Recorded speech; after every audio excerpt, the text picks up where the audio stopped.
આજે તો જો જોરદાર વરસાદ ચાલુ થઈ ગયો તો નેત્રીન પપ્પાની ઈચ્છા એવી થઈ કે જોરદાર વરસાદમાં ગાંઠિયા ખાવા જવું છે। પછી અમે લોકો સીધા નીકળી ગયા ગાંઠિયા ખાવા। ભાઈને કીધું ગરમા ગરમ ગાંઠિયા નાખો ને 1 ગ્લાસ ગરમા ગરમ મરચા તળીયો, ડુંગળી, છાશ ને ઠંડુ ઠંડુ દહીં। પાછા તો વળી મને શું કે આ પણ એક મજા છે કે ચાલુ વરસાદમાં ગરમા ગરમ ગાંઠિયા ખાવા આવી કોણ મજા લે। તો ગાંઠિયા તો આવી ગયા ગરમા ગરમ, પણ બેસવું ક્યાં? પછી ઈકોમાં બેસીને ગાંઠિયા ખાતા।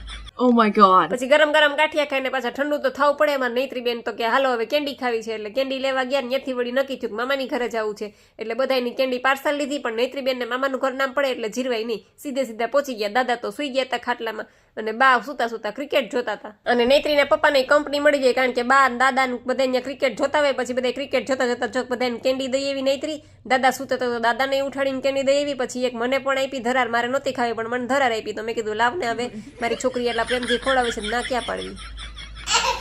અને આ તો બધા કેન્ડી ખાઈને જો